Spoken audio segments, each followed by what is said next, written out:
I know, Dr. Frankl, that you have written that there are 3 ways to find meaning, one being in adopting an attitude toward a fate which cannot be changed. And in Jerry's case, it seems to me that that's what logotherapy has done for you. You have a permanent disability, a severe disability. There's nothing much you can do about that, but what you do have control over is your attitude.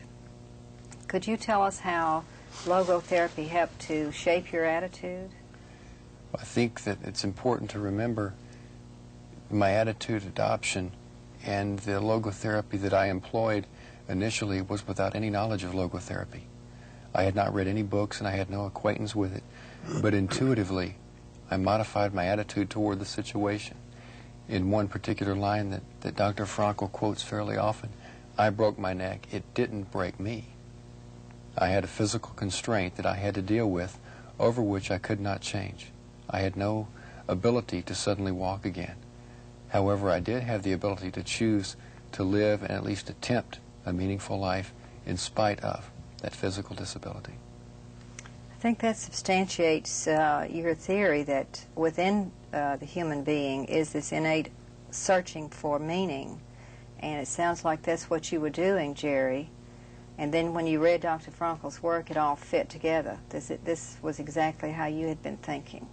Did you have that feeling? It began to fit together, and as I've written, when I read his book, I was overcome with a sense of deja vu, because many times, he spoke of reactions and the way he felt and the way he interpreted his experiences in the concentration camps. And repeatedly were the times when I identified personally, I felt the exact same way when I lay in that hospital bed as he did when he was in that concentration camp. It's also a compliment, what Jerry says, a compliment for logotherapy in a strange way, inasmuch as usually each one who comes up with a so-called new therapeutic or other scientific approach prides himself to offer something new, as I said right before. Whereas we are proud to just dig out, to just making people more aware, more conscious of something that has been within themselves, built in, as it were, all along. The wisdom of the heart, the sapientia cordis, that it is called, even referred to in the Psalms. Man, due to, forgive my shifting the terminology from the Psalms to logotherapy, what I am used to calling the pre-reflective ontological self-understanding is just that the fact that man knows all along intuitively, as he put it, Jerry put it, intuitively, what life is all about. That life is a chain of unique situations implying unique potentialities to be actualized in a meaningful way. So the possibilities to invest meaning in our lives, or for that matter in each single life situation, is virtually infinite. Because as you were hinting to before, right before, there are various ways or avenues or leading up to meaning fulfillment. And if one avenue is closed, then you have still others.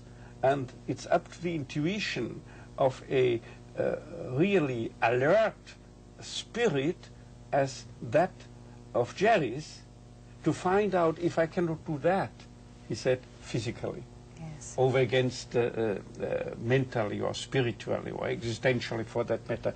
If I cannot use this avenue, I have to turn to another one. There are always possibilities and always alternatives. And he made use of this fact on the grounds of his immense intuitive capacity. And that we are just verbalizing in logotherapy the more or less unconscious, or better to say implicit wisdom of the man in the street. This is a compliment. This makes us proud. I wonder if so it's calling forth the potential. Pardon me? Calling forth the potential that is within the human being. The awareness of the potentials inherent as potentialities waiting to become actualities. Right. I think your quote in Man's Search for Meaning is that we should not ask what we can expect from life, but rather what life expects from us. And right. This is a Copernican switch, turning the greatest question on the lips or in the hearts of any human being, albeit more often than not on an unconscious level, turning this into the reverse. Actually, there is implied the fact that actually it's not up to us to ask the question, what is the meaning of life, but upon closer scrutiny, we might become aware in the final analysis that we are those who are asked, that life is asking questions to us. Questions we can answer, have to answer, but can answer only not by verbal replies, but by action, by doing something. Each situation confronting us implies a question. But this question can only be answered by our deeds, by our acting, by our, not to say our behavior, and if need be, if the situation necessitates just to shoulder it, because we cannot do anything about it, for instance, a more or less permanent handicap, in such a case, what we can change is ourselves. Changing in the sense of rising above the situation, growing beyond ourselves.